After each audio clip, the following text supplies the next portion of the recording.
My friends, this is Dr. B, the best doctor in medicine. 30 plus years of clinical experience at high level in medicine. Today, Dr. B wants to talk to all of you who are obese or overweight and why you should be scared of liver cancer.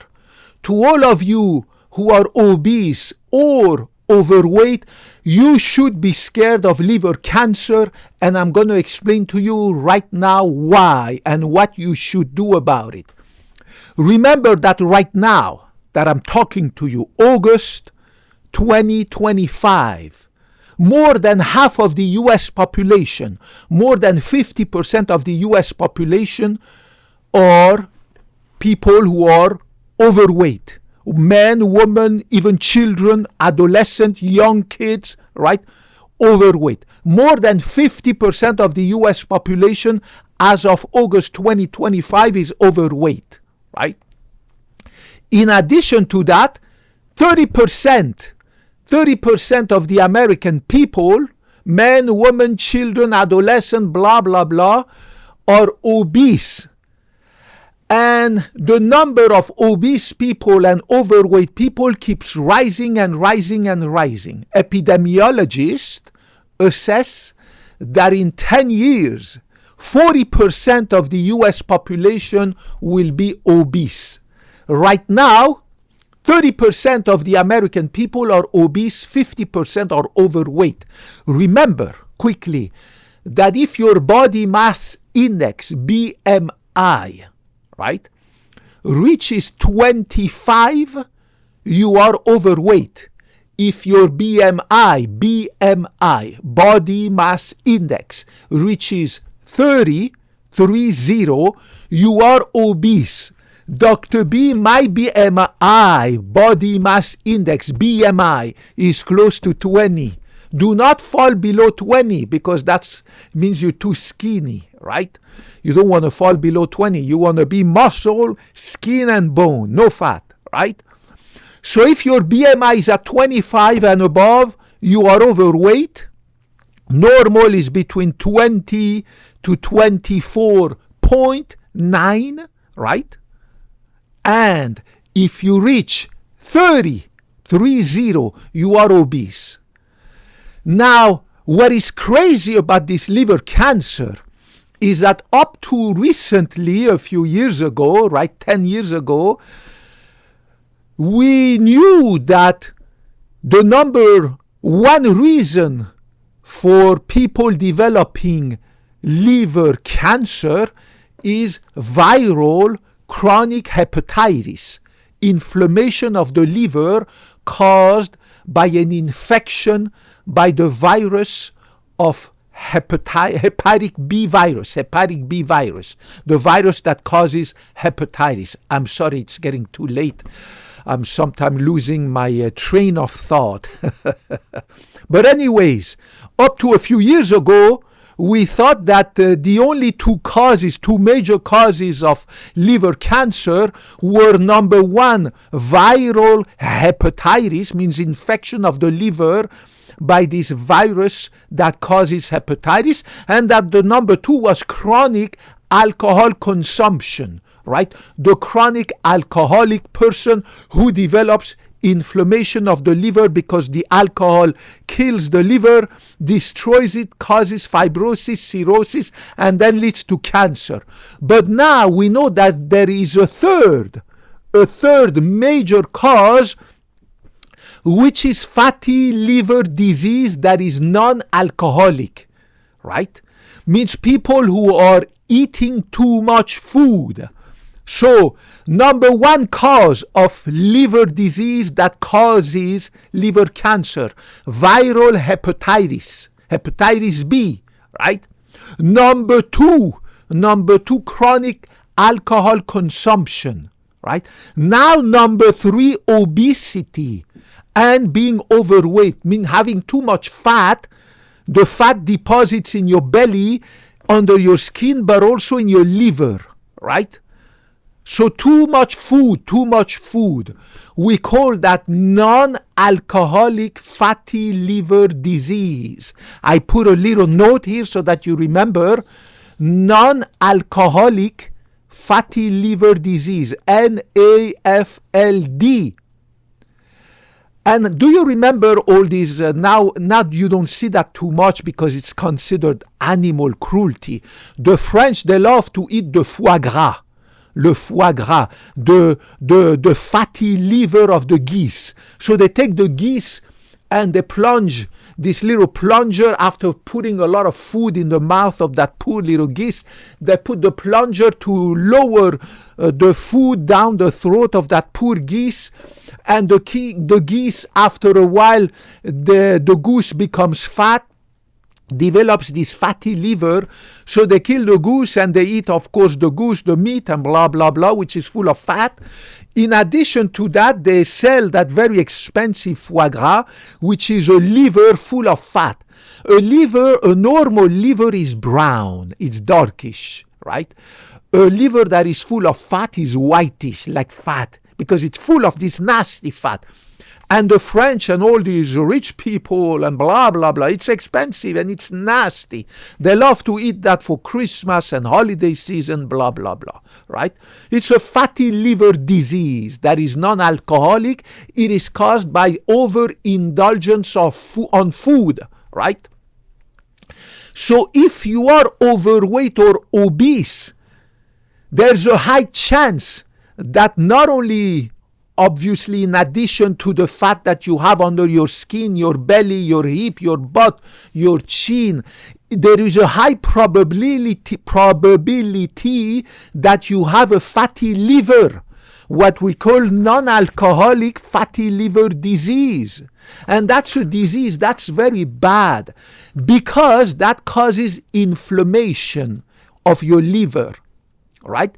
It causes fibrosis of your liver. So it causes a condition called non-alcoholic steatohepatitis.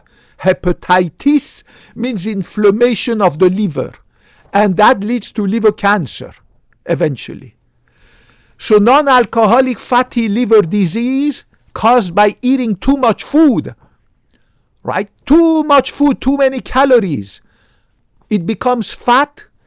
You put it under your skin, you put it in your belly, visceral fat, and you store it into your liver, just like the geese that they overfeed in order to sell their fatty liver to people during the holiday season. They call that le foie gras in French, right? And they love to eat that nasty stuff. I don't get it. But anyways, so you need to have, what do you need to do about it? You need to be conscious that the fat not only deposits under your skin and your belly, but also in your liver.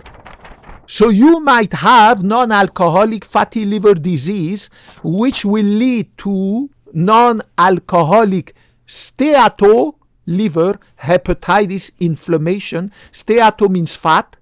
Hepatitis means inflammation. Non-alcoholic fatty inflammation of the liver. Non-alcoholic steato. Steato means fat. Hepatitis means inflammation of the liver, which will lead eventually to liver cancer. So now we have people who don't have chronic hepatitis due to virus, hepatitis B virus, right? Who are not chronic alcohol drinker, but they get liver cancer because they eat too much. And eating too much, fat deposits in their liver, causing non-alcoholic fatty liver disease, which eventually leads to inflammation, scarring, inflammation with scarring and death of the liver cells, and cancer of the liver. It's crazy. And cancer of the liver is a bad cancer. You don't want to have that, because by the time it's discovered, it has already spread all over your body, stage 3, stage 4. It doesn't respond well to chemotherapy, to radiation therapy. It's a nasty stuff. You don't want to have liver cancer. So what should you do about it if you are overweight or if you are obese? I beg you, I posted a video about this. You need to have an ultrasound. You need to tell your family doctor, doctor, can you send me to that radiology department, to that imaging department, whether it's a private one like the one where Dr. B works, or a public one, or a hospital, to have somebody, an expert in medical imaging, to put an ultrasound probe on your liver and to see whether or not you do have non-alcoholic fatty liver disease. It's very important because a lot of family doctors, they don't do that ultrasound, that screening ultrasound for non-alcoholic fatty liver disease. Most family doctors, most general practitioners, most internists, they have tons of people who are obese, who are overweight, right? And they never send them to an imaging department to have an ultrasound of the liver to find out whether or not the guy has fatty liver disease. They wait until the person has pain in the tummy, blah, blah, blah, right?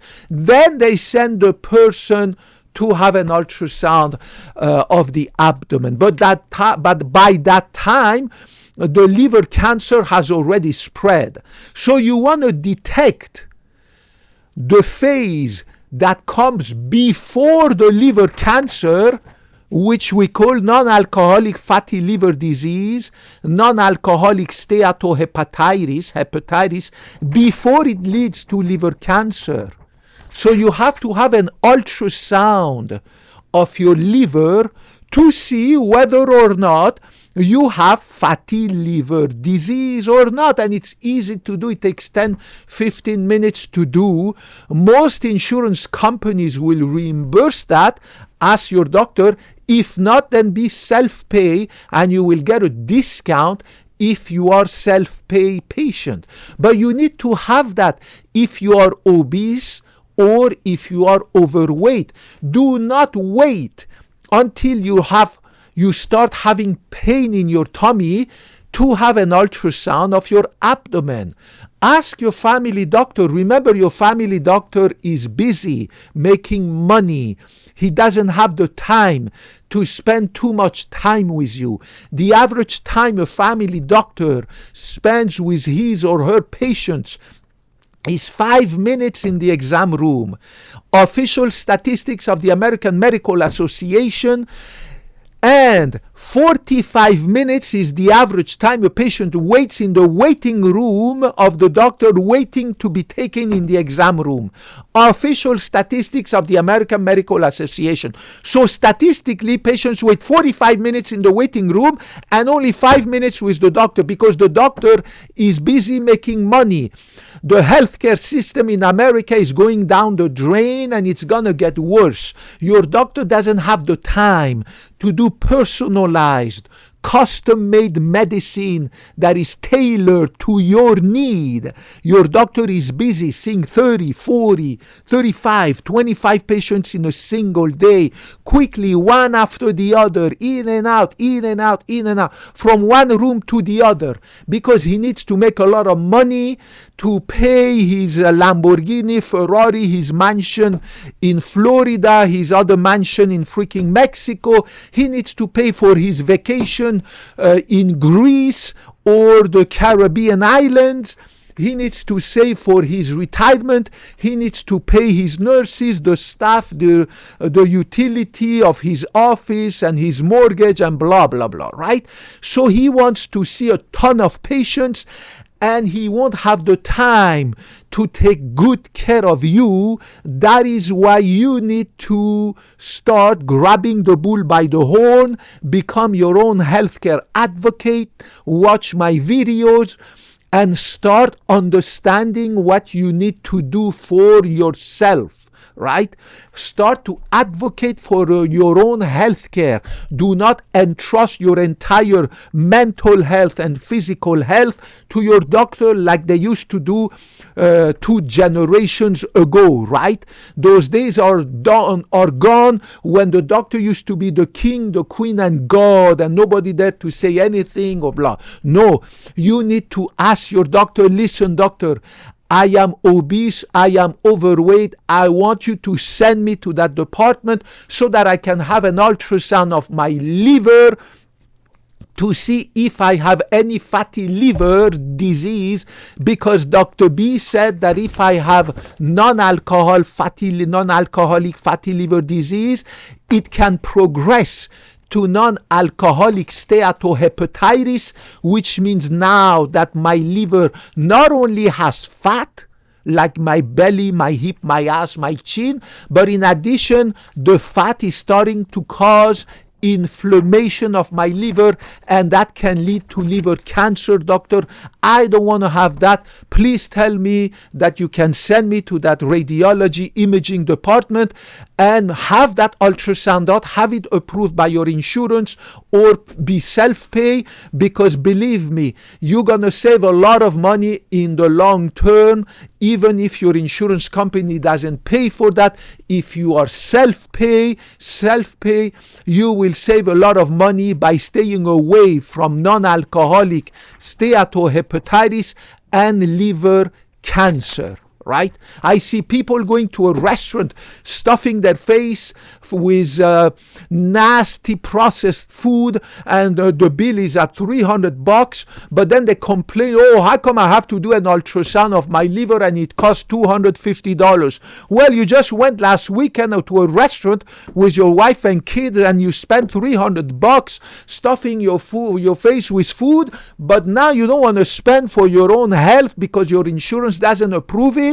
Come on, guys. So invest not just in your house and your career and your bank account, but invest also in your health. So remember, you need to come forward and go to talk to your doctor if your doctor has never had you do an ultrasound of your liver if you are obese or overweight. And never forget that family doctors are not specialists. Their knowledge is limited. Their knowledge is not perfect. They are general practitioners. They are not specialists. And a lot of family doctors haven't heard of these, right? Or if they have heard about it, they are not getting used to, because it takes time for a doctor to get new customs, new habits, and to get into the habit of sending every freaking one of his obese or overweight patients to an imaging department to have a liver ultrasound to see whether or not there is fatty liver disease, non-alcoholic fatty liver disease. It is very important to do that. So you become your own healthcare advocate. Next time you see your doctor, make sure you ask your doctor to send you to an imaging department to have that done. And I posted a video about liver ultrasound, and I posted a video about fatty liver disease. What should you do in case you have that ultrasound comes back and says, yes, you do have non-alcoholic fatty liver disease? What should you do to keep that non-alcoholic fatty liver disease from becoming non-alcoholic steatohepatitis? Means causing damage, inflammation, and scarring to your liver, and then of course become liver cancer. What should you do if the ultrasound result shows that you do have non-alcoholic fatty liver disease? I posted a video about that. Please watch that video. Follow me so that we can age gracefully together and stay away from cardiovascular diseases, cancer, dementia, Alzheimer, neurodegenerative diseases, Parkinson's, cancer, heart attack, heart failure, kidney disease, liver disease, millions of diseases that are waiting to get you and to destroy your life and your retirement. Dr. B graduated from medical school more than 30 years ago. I took the Hippocratic Oath, and I promise that I will always put your interest above mine. I will never, ever, ever lie to you or tell you my opinion. Everything I tell you is based on the scientific evidence, the scientific medical proof. I never invent something myself. I never tell you my opinion. It is the facts. The scientific facts in medicine, regardless of your gender, ethnicity, race, politics, Democrat, Independent, Republican, male, female, anything in between, whether you black, white, female, Asian, I don't give a cat, or Latino, I don't give a cat. So I love you the same way I love medicine, and I went into medical school more than 30 years ago because I love people, I love to help them, and I love medicine. May God bless you all. Put your comments, your question, any catso you want to ask, put them down there, and I promise I will get back to you. Bye bye. I hope to talk to you in the next video.